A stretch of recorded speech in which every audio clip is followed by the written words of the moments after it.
Hey guys, I'm out on my walk right now, and I thought I would talk about a subject that has been very interesting to me lately, which is emotional regulation. I'm Jenna Miscavige. I was born and raised in Scientology. I left when I was 21 years old and wrote a book about it. My uncle, David Miscavige, is the leader of Scientology, and this is my YouTube channel. Alright, so I'm out on my walk today. I have a new camera, and I'm testing it out. I'm testing out the mic. It's a little bit windy and there's cars going by, so let's see how we do. So I mentioned in my last video that I'm doing this online course called the 12 Basic Needs, and it's a course from Tim Fletcher. You can go to timfletcher.ca if you want to check it out. And basically, he's an expert in childhood adversity and healing from complex trauma. And one of his most recent videos really spoke to me, and it was called something on the order of how to regulate your emotions immediately. This probably is not even close to the title, but just in case, I'll look it up and I'll put it in the description. But the truth is that I actually very much struggle to regulate my own emotions. And honestly, I've struggled with it my whole life. Like, it's almost like there's been a piece of something that everybody else knows that I don't know. Like, I remember even when I would talk to my therapist, she'd be like, okay, well, just calm yourself down, go on a walk, do something else. And I honestly just even, or she'd be like, take deep breaths. And I honestly have trouble getting to a point where I can even do that sometimes. And what I learned in this video and what I've been learning on this course that I thought I would share with you, and I'm by no means finished.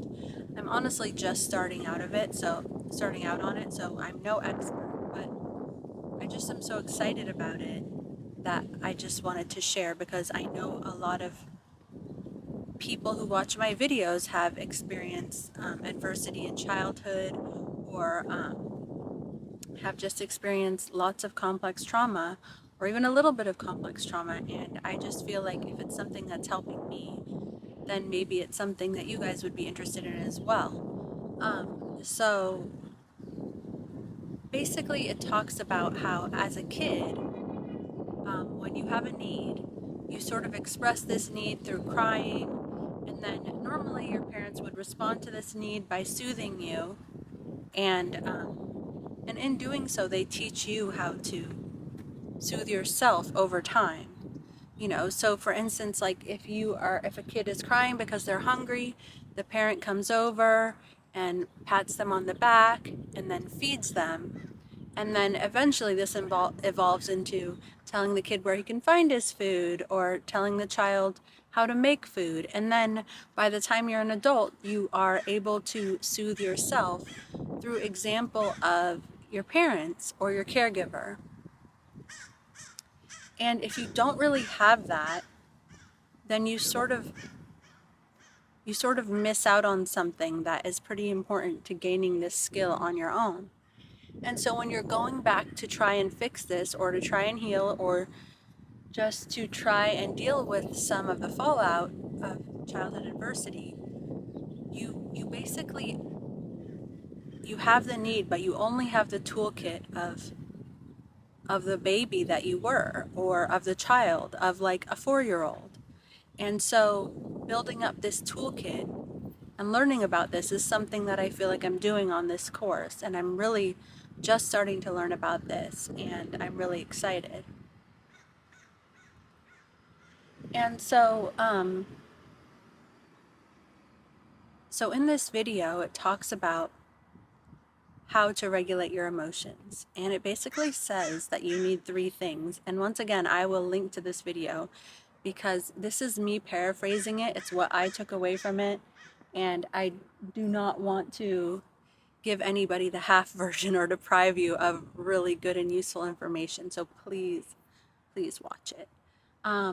But so it says, in order to regulate your emotions, one of the first things that helps you with this is rhythm.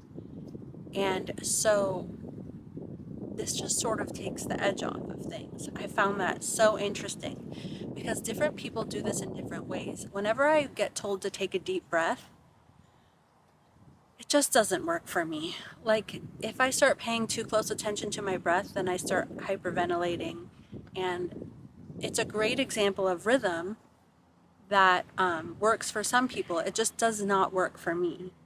Um, Now, I think listening to somebody else's breath or somebody else's heartbeat would be something that would work for me. But another example of rhythm, of course, that helps some people is music. Music helps me immensely.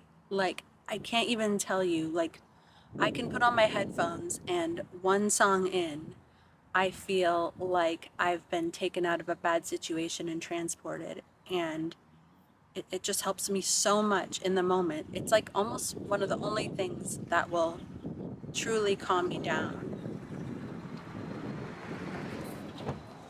And even if it's a sad song, like, it helps me to look a little bit at that emotion. But if it's a happy song, it puts me in a good mood. And so just honestly, any type of music is really helpful to me in that scenario. And that just sort of takes the edge off. But then the next thing you need that it talks about in this video is connection. You need to talk to somebody or have a moment with somebody where you kind of don't feel alone. And this is kind of where you could call your friend or, I don't know, get coffee with a friend or just have somebody you can vent to. And this is an interesting subject because you have to basically have friends who you are able to call on or who um, you feel okay asking for help. And that is something I do have, but it is also something in the past that I haven't had. And what I tend to do is if I don't want to call one friend, then I'll go to another friend who has not worked out for me in the past, but because I'm desperate to connect with somebody, I will reconnect with somebody who is a little bit toxic for me. And it's just a pattern because you desperately need that connection. And it's one of those things that goes hand in hand with me making friends with people quickly. It's almost like part of the reason why I do that is because I need them at that time. And I need that connection in order to regulate my own emotions. And then I wind up connecting with them and then later they wind up sort of betraying me in some way. That sounds really dramatic and like everybody betrays me, but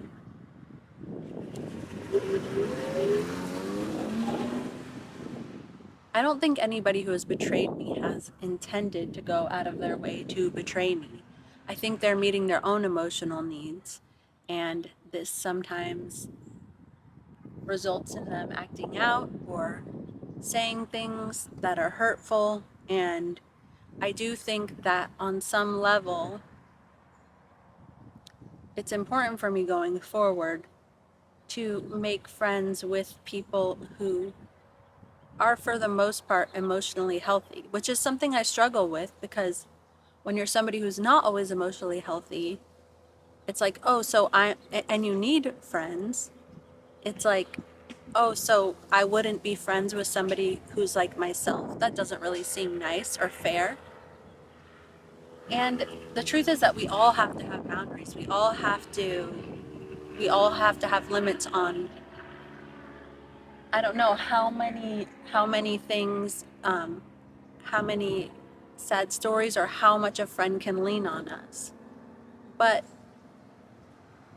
that's actually something that I'm still struggling with a little bit, how that works. Because I've absolutely, like, my bestie, Marlena, there's been so many times in the past year that she's been there for me. I mean, I've gotten divorced this year. She's been my rock and my angel.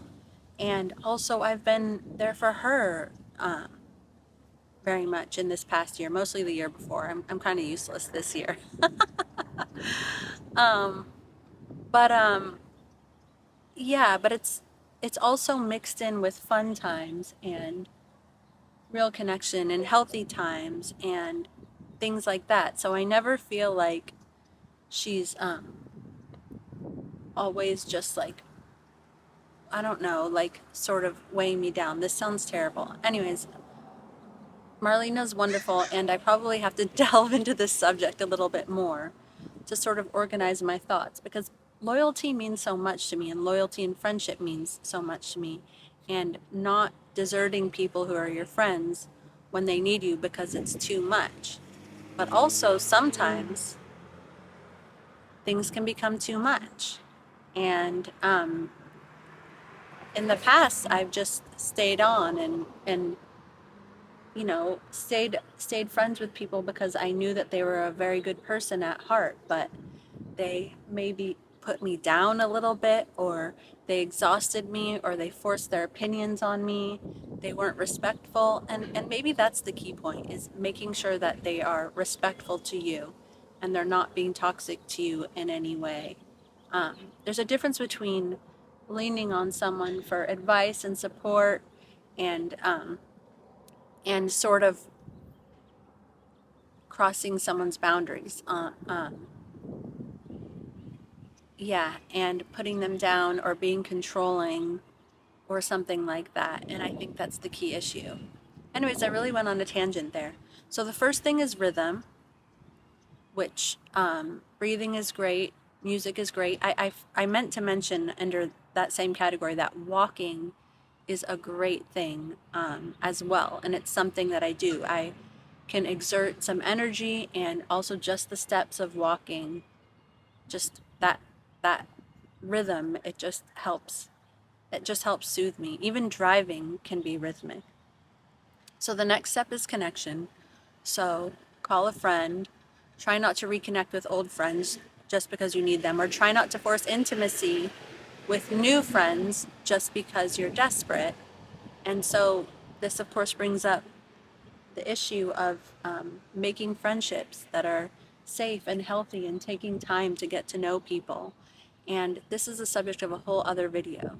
But the last step in regulating your emotions is meeting the need.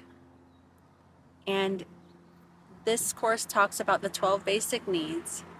And I think that it's just so important to know what these are so that you can identify which need is not being met and then going about fixing it. And I know it's not always that easy.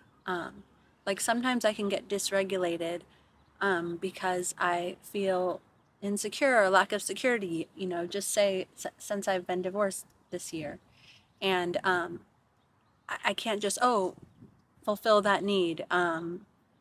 Like it's not that easy, but there are things that I can do that help me feel secure, that are not instantly like having $1 million drop down from the sky, or having I don't know, whatever else, but or having, yeah, anyways. So but that would be things like putting like gaining perspective, like maybe even listening to a YouTube video or a podcast that makes me feel like I have steps where I can move forward, making me feel like I have a plan of action. And even connecting with a friend helps to give me wisdom where I feel like, okay, I know what to do. Or even listening to a motivational speaker where it's like, okay, I feel like there's hope and I feel like I have perspective, like it's not the end of the world. And that in some way is meeting the need. And of course, if it's a need like hunger or physical affection, those are pretty straightforward. Um, you know, that's obvious how to meet those needs.